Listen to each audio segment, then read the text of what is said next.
Hello, dears. Merry Christmas. Today is a very special day. You may know this already. My children told me this morning at 5:30 when they were ready to open up all of their Christmas gifts. And so I told that to someone earlier in the day, and they said, you treasure it because when they're older, you'll miss it. And I said, really? I'll choose to believe you. I'll choose to believe you. It is this day, a day that we hold in our hearts, in our memory, in our faith, in our bodies, the astonishing truth that out of immense love, God chose to come to us. That God would make the first move towards his beloved in a vulnerable way. You see, God could have chosen to shown up among us as a grown adult, strong and commanding and influencing. God could have chosen to break onto the scene as a political figure with impressive ideas and policies. God could have chosen to emerge as a very persuasive religious figure with eloquent words and very impressive theology, but God didn't. And this is one of the billions of kindnesses towards humanity that God demonstrated in the incarnation. That God chose to come to us as a baby developed in the womb of Mary, a baby formed just like the rest of us. You see, from the start, God was identifying with his created. It's true that we have all been a baby once. There's no way around the fact. Each of us began our existence in this body as a person while we were in the body of another person. Each of us was dependent on that person for everything that we needed. Each of us made our own way into the world through the body of a person, a woman. And if there's one thing that all humanity has in common, it is our infancy. I don't assume that the stories of our becoming are all the same, though. Some of us were planned, others of us were a surprise. Some of us were born into a family and lived with our birth parents. Some of us were born to birth parents and then adopted into a family. Either way, cherished and loved. Some of us have stories of neglect or being discarded that are connected with our infancy. All of these experiences and the effects of them, they matter so much to God. So much, in fact, that God chose to enter into humanity the same way that every other human enters into their humanity. God was birthed. Now, I count it a good thing that we as humans cannot remember our births. Can you even imagine if you could remember your birth? Birth is a very traumatic thing to go through. Doctors actually say that the first 24 hours of an infant's life are the most critical in their ability to overcome the trauma of birth that they just experienced. Perhaps you've heard of the APGAR score. It's a quick test that's performed on a baby 1 minute after they're born and then 5 minutes after they're born to assess how well the baby handled the trauma of the birth experience. And they test 5 things. Can the baby breathe? Is their heart beating? Are their muscles working? Are their reflexes intact? And are they a healthy color? Basically, are all the necessary things for life available to this infant, or has the birth process made an already vulnerable being more vulnerable? It's a good thing that we don't have memory of this process for ourselves, but sometimes I wish we weren't so quick to forget the reality of it. Because none of us were born squeaky clean. All right? We were born into a mess, or perhaps more accurately, we were born through a mess, no matter how we were born. Nothing about our coming into the world is completely organized or ordered or sanitized. None of us were born with our act together.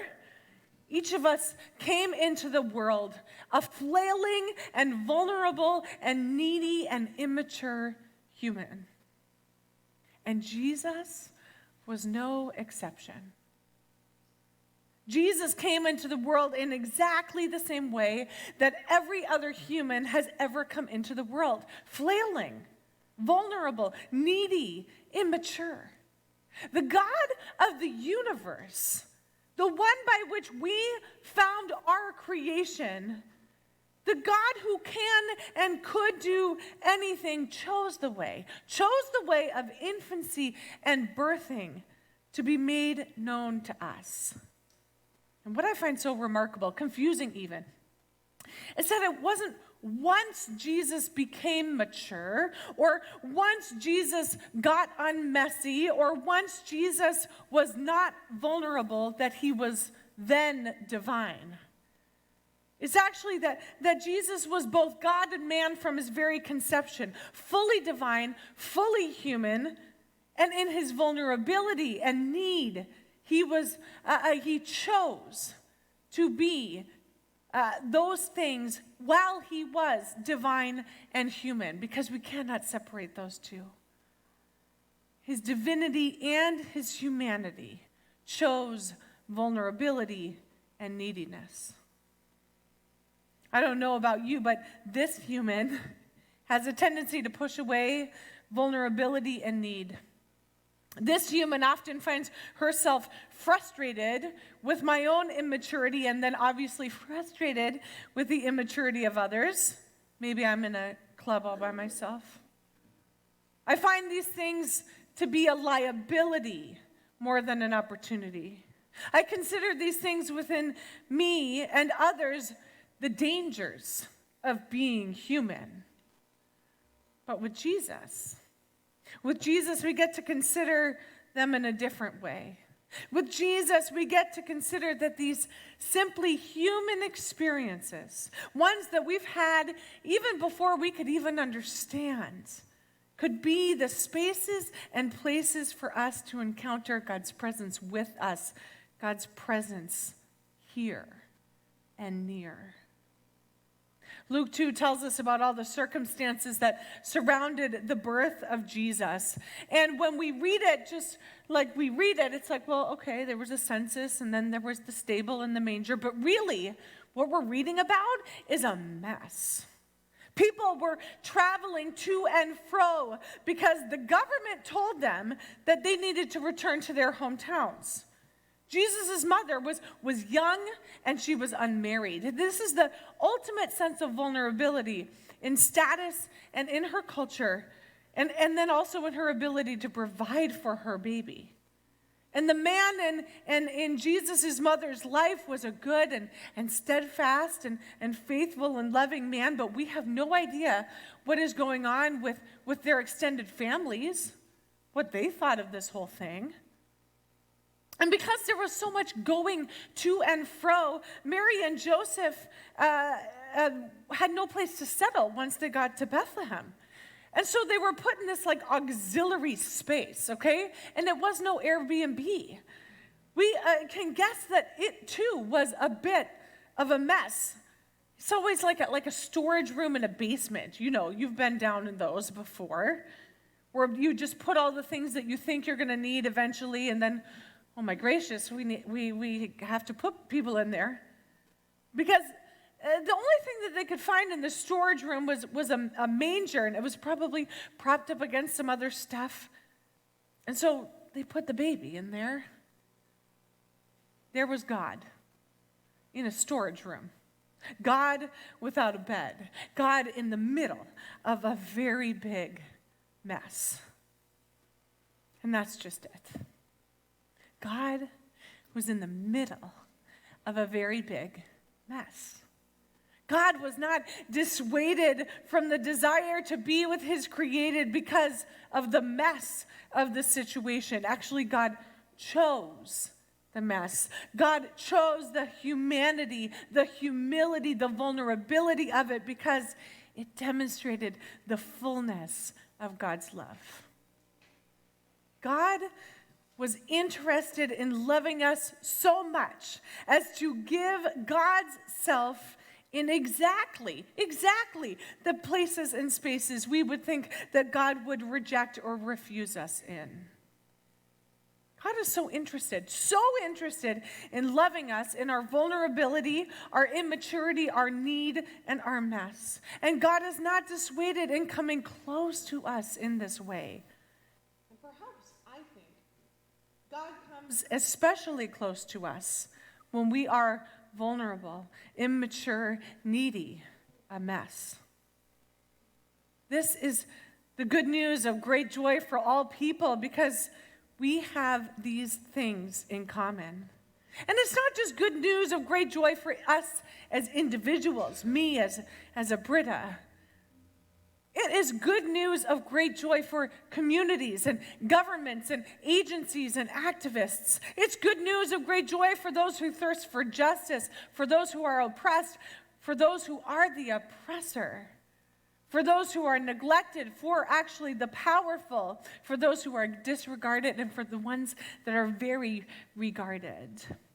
You see, we have been met in our need, and we can be met in our need. And Jesus doesn't want to leave us there. You are not alone in your need. You are not alone in your mess. We are not devoid of the Spirit of God when we encounter hardship, complication, trauma, or circumstances out of our control. Jesus is birthed right there, even right through there. I think of infant Jesus, all freshly born, and the world that was created through Jesus is now swirling around Jesus, and there he is in the midst of it. And Mary takes this vulnerable and flailing infant, and Scripture says she wraps him up in cloths. There is so much in the Bible, or that I wish that the Bible would talk about, but the Bible specifically talks about Mary wrapping this infant up in cloths. It really is such a loving act, isn't it? Such a necessary act for a little infant. You see, in order for this young one to experience security and presence and closeness in his own body, he needed to be wrapped up by his mother's hands, cradled carefully and tenderly, because that is what you do with something that is vulnerable and flailing. If you find yourself like infant Jesus today, or you have memory of being like infant Jesus, flailing and vulnerable, needy, immature, perhaps the invitation for you this Christmas is to receive Jesus' example and to follow his ways, which is first, before anything else, to be wrapped up in tender love. When our children were infants, we would swaddle them tightly in blankets.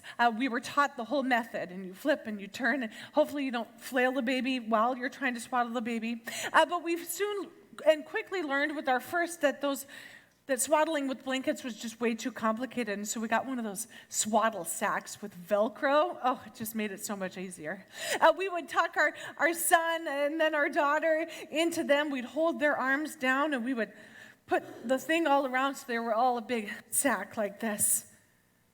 And they couldn't flail, and they couldn't flounder, and they wouldn't get themselves then up into a tizzy and freak themselves out. And after they were all bound up, within a little while, they would settle down into their being and they would find peace and rest. Nothing about their condition as infants changed.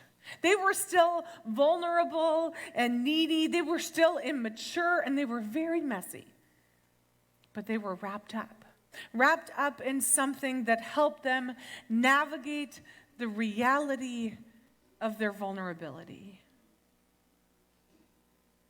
Today, the invitation for you is to be tenderly wrapped up by our loving God. And it's not in a restrictive way, not so that you can't live or breathe or move in the world, but so that you would find peace and rest in the midst of your humanity. God's love is a wrapping love that ultimately sets you free to be both held and loved in the world. This Christmas, with the good news of great joy for all people, that Jesus came to be with us, to be like us, to be wrapped up in love for us, and then to wrap us in love. Be your peace, your hope, and your ability to live in the world exactly as you are. Would you pray with me? Oh God, we thank you for this good news. We thank you that we are never far from your wrapping. And we thank you that you have come near to us, and you are not afraid of our vulnerability, but you were vulnerable first. And so, God, however we find ourselves today, I ask that we would first perhaps receive your wrapping, and that it would be a gift of holding, not a gift of restriction. That we might rest, as the words of Silent Night say, in heavenly peace. Amen.